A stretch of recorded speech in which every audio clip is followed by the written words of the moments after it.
네, 여러분 안녕하십니까? 2021년도 2월 21일 주일날 예배 시작하겠습니다. 먼저 성경 보겠습니다. 사사기 3장 7절에서 11절입니다. 이스라엘 자손이 여호와의 목전에 악을 행하여 자기들이 하나님 여호와를 잊어버리고 바알들과 아세라를 섬긴지라.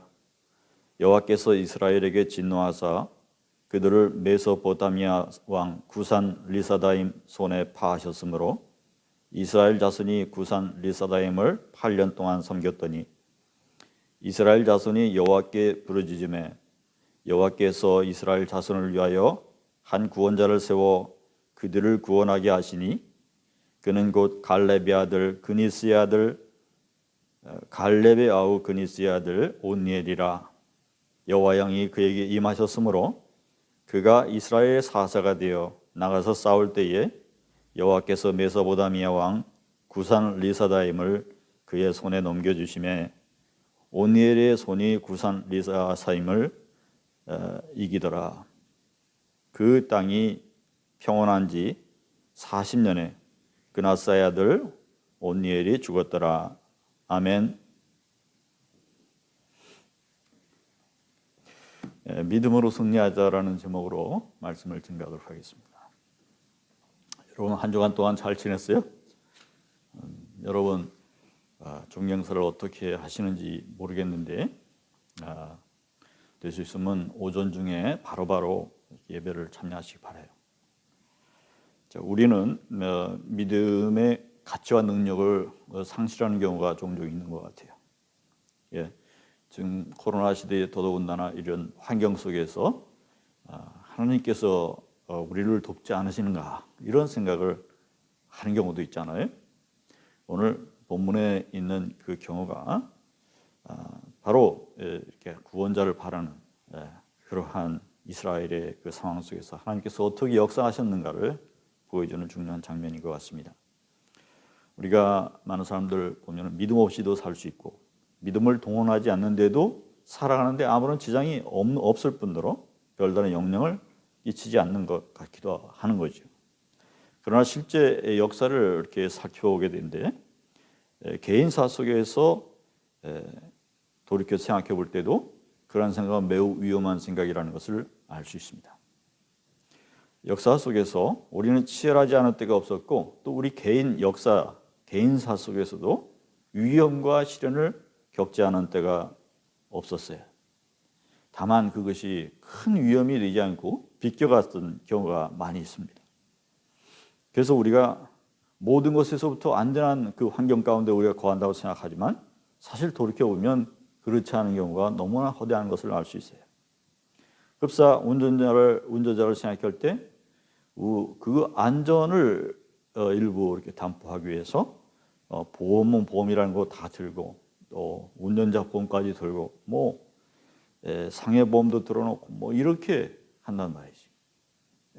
그렇게 해도 무너질 땐 하염없이 무너지는 경우가 바로 우리의 일상사인 것입니다. 근데 그렇게 해도 이제 무모하도록 그렇게 준비를 하고 대비를 하고 이렇게 잘 살아간다 하더라도 그런 것을 피할 수 없는데 하나님의 도우심 없이 우리가 안전하게 살아갈 수 있을까요? 역사를 한번 보십시다. 과거 이스라엘의 여호수아가 죽고 나서 많은 변화가 일어났던 적이 있죠. 백성이 하나님을 잊기 시작한 겁니다. 왜 광야를 거쳐서 이곳에 왔는지, 왜 하나님의 교훈과 명령을 지켜야 하는지, 왜 가나안 땅에 들어가야 하는지 그런 목적 자체도 잃어버리고 있는 사람들이 있었다는 거예요. 사람들이 하나님과 상관없이 살면서 하나님이 미워하시는 그 악을 행하면서 그것을 사랑하면서 살아가기 시작했어요. 그때 하나님께서 이스라엘을 메소포타미아 왕 구산 리사다임을 침략자로 삼아서 손에 넘기셨어요. 오늘 본문에 나오죠.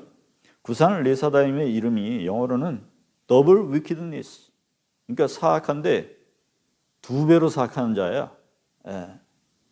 그러니까 잔인함도 그만큼 크다 그런 얘기죠. 그 아래 무려 8년 동안을 시달렸다는 거죠. 왜 그렇습니까? 믿음과 상관없이 살겠다고 하는 그 방패막이를 하나님을 놔두고 헐벗은 존재로서 그렇게 마치 그 모든 면허 보험도 다 놔두고 알몸으로 술 취한 채 운전하는 것과 같은 그러한 형식으로 살았기 때문에 그에 대한 형벌을 받는 것이에요. 이 고통 중에서 하나님의 백성은 하나님을 찾게 되는 것이에요. 하나님의 도우심을 갈구했습니다. 그때에 하나님께서 온넬이라는 사람을 사사로 세워주셨어요. 그는 평상시에는 백성을 재판하는 자의 위치에 있죠. 지도자 역할을 해주다가 전투 시에는 정치와 군사 제도를 통해서 군사를 일으키는 장수처럼 변하게 되는 거죠. 그래서 나가서 직접 싸우는 그러한 지도자였던 것입니다. 하나님께서는 그를 세워서 이스라엘 구원하는 일을 맡기셨어요. 그래서 다시 한번 가나안 땅에 정착해서 하나님 나라를 만드는 일에 헌신하도록 독려하도록 그렇게 지도자를 만드셨죠. 우리나라에도 완전한 평화가 들었던 적이 없었습니다. 계속해서 시련 가운데 있었죠. 요즘은 이 코로나로 인해 고통스러운 형세가 심화되고 있지만 그건 전 세계가 마찬가지입니다. 우리의 문화가 또한 그렇게 행복하지는 않아요. 자살률 세계에서 정말 많잖아요. 크고 그리고 돈과 욕망을 목적으로 사는 사람들이 많아졌죠. 어둠을 좋아하는 사람들이 많아졌죠. 그래서 여러 가지 문제들이 비리들이 나오고 있어요. 그 폭력성이 또한 강해지고 있어요. 우리가 간과하고 있는 것들이에요. 또 우리 하나님께서는 국제사회 속에서 우리 나라를 들어 쓰시려고 노력하시는데 이러한 가운데에서 우리 이 악한 문화를 우리가 제대로 이렇게 절단하지 하거나 그렇게 단절하지 아니하면 하나님께서 쓰시기 어렵잖아요.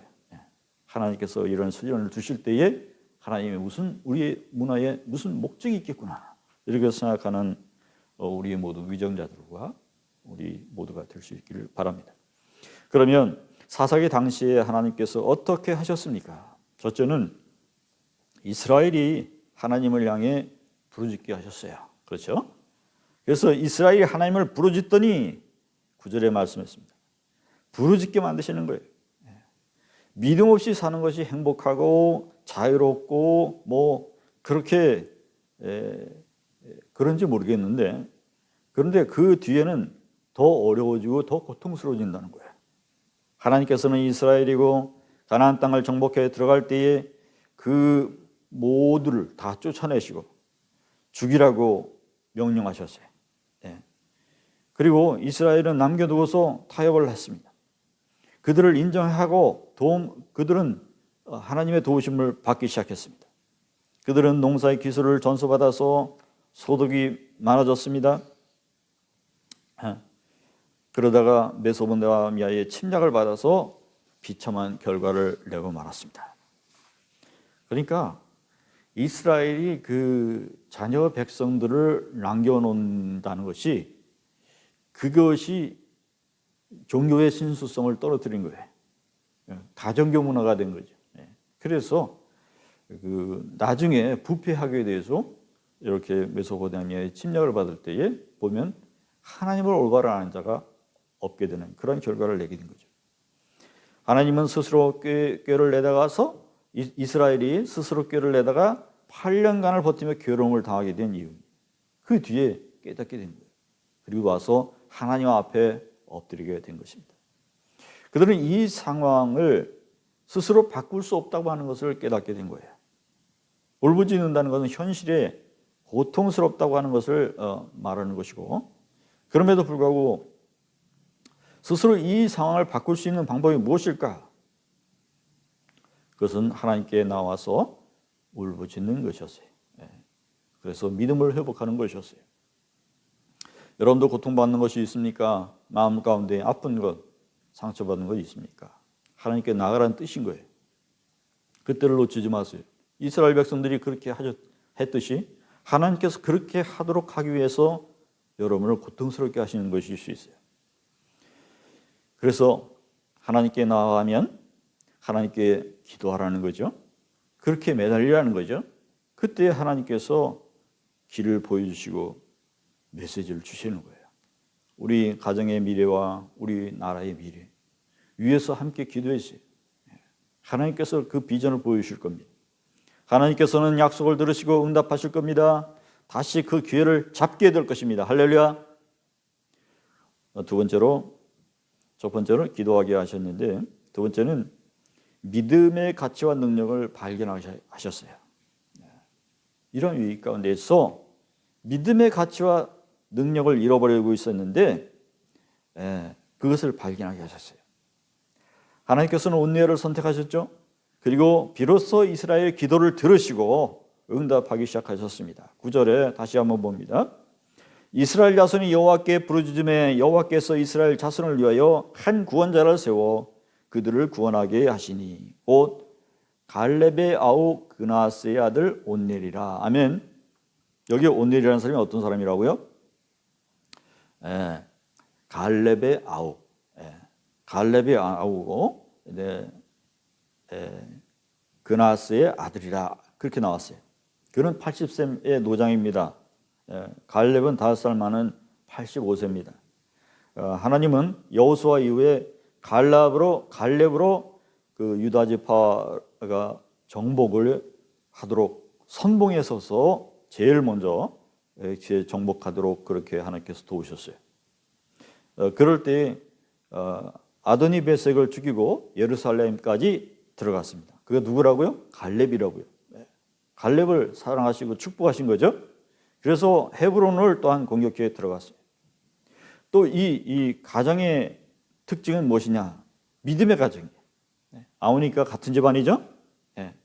그래서 믿음의 가정이고 하나님 말씀에 순종하는 가정이었어요. 하나님을 섬기는 가정, 하나님의 뜻이 실현하기 위해서 자기 자신까지도 바치는 그러한 선조들의 가문을 이어받은 자신의 인생의 마지막 그런 순간인 거예요.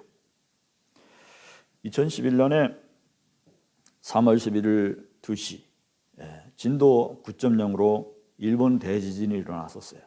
최근에도 우리 대지진 7.0 일어났죠. 그래서 일본 북동부 연안이 강타됐을 때 거대한 쓰나미가 터졌죠. 그래서 오후 3시 15m나 되는 큰 그 파도가 해일이 그 해안 마을의 도시를 덮쳤습니다. 그래서 후쿠시마 제1원자로가 그 힘에 못 이겨서 결국 폭발했어요. 당시 거기에서 5km밖에 떨어져 있지 않은 그러한 곳에 제1성서 침례교회라고 하는 작은 교회가 있었는데 거기 담임 목사가 졸업식에 가 있었습니다. 그 아키라 목사인데 그가 정신을 차리고서 버스를 대절해서 후쿠시마 현을 향했습니다. 부목사는 당시 150명 정도 되는 성도들의 절반의 안전을 확인하면서 교회로 차량을 가지고 모이라고 당부하고 있었어요. 그래서 15차례의 차량이 모였습니다. 눈보라치는 그 산을 넘어서 피난 캠프에 도착했어요. 이 과정에서 4명이 죽었어요. 교회도 무너졌어요. 하지만 이러한 과정을 통해서 진정한 믿음이 무엇인지 그리고 신앙 공동체가 무엇인지 깨닫게 되었어요. 서로 음식을 나눠주고 예배를 드리고 또 옷을 나눠주고 그리고서 함께 그렇게 교회를 중심으로 해서 뭉치기 시작한 거예요. 그래서 새롭게 그 과정에서 믿음이 싹 트서 9명이 세례를 받고 다시 교회는 원전에 더 멀어진 60km 바깥으로 해서 이제 교회를 신축해서 지내게 됐습니다.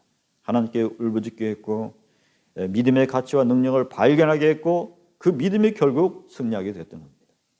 오늘 우리도 같은 그러한 제목으로 말씀을 드리고 있습니다. 믿음을 주시는 하나님, 그 하나님 붙잡고 기도하고 또 믿음 승리하기 위해서 그 믿음의 능력을 통해서 이제 가치를 통해서 그 하나님께서 도와주시는 그 효과를 얻으시는 여러분들 다 되시길 바랍니다. 아키라 목사가 이렇게 말했습니다. 이 고난과 시련을 통해서 진정한 믿음의 가치를 발견하게 되었습니다. 하나님을 믿는 것이 무엇인지 알게 됐습니다. 그리고 그리스도의 사랑과 믿음의 공동체적인 교회가 무엇인지, 교회의 부흥이 무엇인지, 나아가 한 영혼이 하나님께 돌아오는 감격과 기쁨이 무엇인지 그 본질을 찾게 된 것입니다. 할렐루야. 우리가 고난하고 하는 이러한 시련이 있지만 우리가 이런 가운데서 주변에서 들려오는 얘기도 이렇게 전도한 얘기들이 들려옵니다. 어떻게 이렇게 어려운 가운데, 이렇게 어려우니까 더 사람의 마음이 갈급하고 황량하고, 그래서 무엇인가 붙잡고 싶어하는 사람들이 있는 것입니다. 그래서 새로운 역사가 다시 시작될 겁니다. 이제 교회 역사가 다시 시작될 겁니다. 하나님께서 우리 모든 교회들을 도우실 겁니다. 하나님의 역사는 우리 공동체적인 역사, 새로운 믿음을 가진 사람들로부터 그 마음에서부터 시작되는 역사입니다. 하나님께서 기존의 썩은 부분들을 다 도려내고 새롭게 시작하시는 그 하나님의 역사는 하나님 편인 것입니다. 여러분, 시련과 고통 중에 있습니까? 성서는 우리를 힘들게 하는 것이 아니라 바로 하나님의 본뜻은 그것이 아니라라고 말합니다. 그것이 무엇인지에 대해서, 어떻게 살 것인지에 대해서 결단하고 계속 가르쳐 나가라고 성서는 말씀합니다. 10절입니다.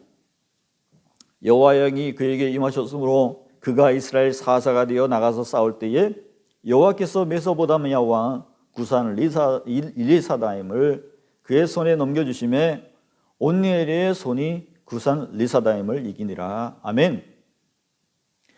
여러분, 진정한 승리자가 되길 원하십니까?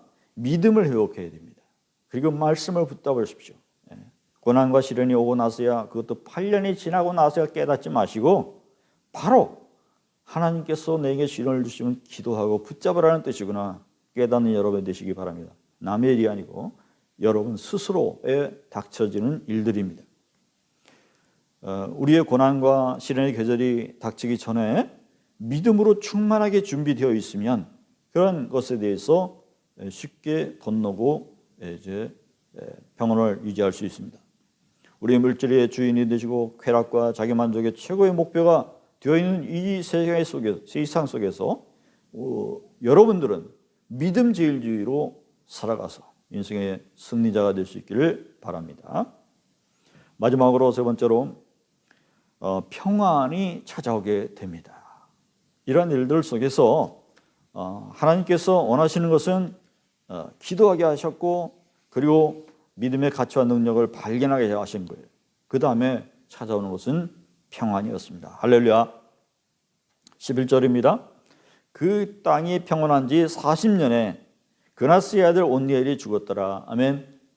성서가 이렇게 짧게 기록하고 있는데 그건 다 이유가 있어요. 그 뒤로 큰 일이 없었다는 거죠. 온니엘이 메소포타미아 왕 구산 리사다임을 물리치고 그가 사는 40년 동안 별다른 일이 없었기 때문에 이렇게 짧게 기록하고 있어요. 참 평안을 누렸던 거죠. 자, 이스라엘은 자신의 맨종을 믿고 자신의 자명대로 자기의 이기적인 목표대로 살아갈 수 있었을 때에 평안하지 않았고, 이렇게 죄악과 싸우다가 그 죄악을 몰아내고 그 지배에 당하지 않고 희망과 꿈을 포기하지 않고 하나님의 말씀대로 살아가니까 평화를 차지하게 된 것이죠. 그리고 나서 믿음의 차별성을 회복하고 나서 이방인들의 침입을 더 이상 받지 않게 됐어요. 저들은 원래부터 다른 사람들이구나 인정함을 받게 된 거죠. 우리 입만 믿고 의지하고 살아가는 것이 평화의 길이 아닙니다. 내가 하나님의 약속을 어기고 끊임없이 죄와 싸우고 약속을 지키고 끊임없이 죄와 싸우고 우리 자신의 거룩함을 드러내기 위해서 살아갈 때에 하나님께서 주시는 그 평온이 있는 것입니다. 우리는 하나님의 도우심을 구하고 의지하고 살아갈 때에 평안이 찾아오게 된 거예요. 성서는 40년간 평온했다고 증거를 하고 있는데 이 40년이라는 게 참 결코 짧은 기간이 아니지 않습니까? 믿음의 가치와 능력을 기억하시길 있기를 바랍니다. 온니엘은 그 한 번의 그 분명한 믿음으로 인해서 그가 지도자로 나섰을 때에 많은 사람들의 변화가 일어나게 된 거예요. 그 명성이 한 번도 꺾인 적이 없었다는 점. 그 집안의 모든 인물들이 그러했지만 그가 그 아우인, 그가 그런 일을 해낼 수 있었다는 거죠. 할렐루야. 우리는 누구나 평안한 삶, 승승장구하는 삶이 되고자 합니다만 그 길의 정확한 경로를 알지 못합니다. 우리는 우리를 눈동자처럼 이렇게 보호해주고 지켜주신다고 하는 하나님께서 열어주시는 그런 일들을 우리가 발견해야 됩니다. 우리의 믿음이 있을 때에 그 길을 발견할 수 있을 겁니다. 하나님의 뜻에 부합되는 기도를 할 수 있을 겁니다. 하나님께서 해주시고자 하시는 말씀을 알아들을 때가 있을 것입니다. 그의 영광이 될 때에 주님께서 허락하시고 인도해 주셔서 그리고 새롭게 들어갈 수 있는 그 경로가 바로 평안의 길인 것입니다. 우리가 사소한 일에도 우리가 큰 비용도 나가고 사고도 일어날 수 있습니다. 내가 운전을 제대로 해서 내 차선만 제대로 지킨다고 사고 안 일어날까요? 그렇지도 않고 주차장에만 집어넣었다 뺐다 한다고 사고 안 일어날까요? 주차장 벽에도 이렇게 박아서 이렇게 크게 돈 나간 적도 있어요. 우리가 뭐 사소한 거 뭐 씹어 먹다가도 뭐가 부러져가지고 크게 돈 나간 적도 있어요. 우리가 정말 내 뜻대로 내 마음대로 살아가는 것이 다 좋다고 생각하는 건 오해입니다. 하나님께서 그 모든 과정들을 다 살펴서 막아주시면 하나님께서 모르게 도와주시는 그 부분들이 더 큰 것입니다. 그러니까 우리가 자신을 의지하지 말고 겸손하게 살아가시길 바랍니다. 여러분 질풍노도의 시간을 지나가지고 아직 젊어요. 무슨 일을 하든지 사고가 금방금방 납니다. 나도 돌이켜보면 자동차 사고가 얼마나 많아요. 그 젊을 때 그래요. 젊을 때. 젊을수록 더 많은 사고가 일어나요. 돌발적인 사고들이. 그러니까 여러분들 더 젊을 때에 여러분 자신을 의지하지 말고 하나님을 의지하시기 바랍니다. 오늘 믿음 신앙인답게 승리하자고 어려울수록 내가 이해 불가능한 일이 닥친다 할 때에 그때 깨닫고 하나님의 말씀 붙잡고 이렇게 기도할 수 있는 여러분들 되시기 바랍니다. 갈렙은 85세, 오니엘은 80세. 참 이렇게 젊은 나이가 아닌데 싸움을 싸우는 그 선봉장으로 나와서 싸운다고 하는 거, 그거 한번 생각해 보세요. 기적 같지 않습니까? 그렇게 믿음을 지키기 위해서 투쟁하는 그러한 여러분들 다 되시길 바라요.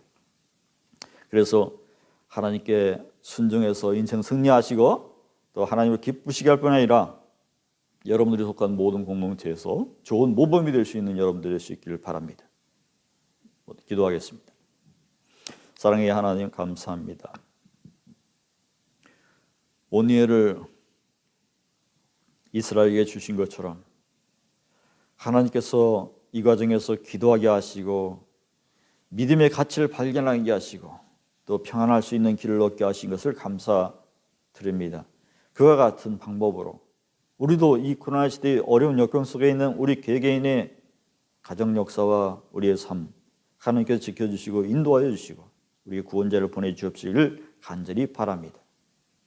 더블 위키드니스, 잔혹하기가 2배로 강한 어떠한 적이 닥친다 할지라도 하나님 주님께서 함께 하시면 모든 것을 승리할 수 있음을 믿습니다. 우리가 그 같은 믿음의 약속을 굳게 믿고 나가는 우리 청년들 다 될 수 있도록 축복하여 주시옵소서. 예수님의 이름으로 기도합나이다. 아멘. 축도하겠습니다. 이제는 우리 주 예수 그리스도의 은혜와 아버지 하나님의 크신 사랑하심과 성령님의 감동 주시고 주여 믿음의 길을 통하고자 하는 이 마음을 굳게 지키시는 성령님의 역사가 오늘도 우리 마음 가운데 던져주신 그 작은 믿음의 씨앗이 계속 우리의 인생 역경 가운데에서 열매 맺도록 그 순간까지 계속 함께하여 주옵시기를 간절히 축원하옵나이다. 아멘. 감사합니다.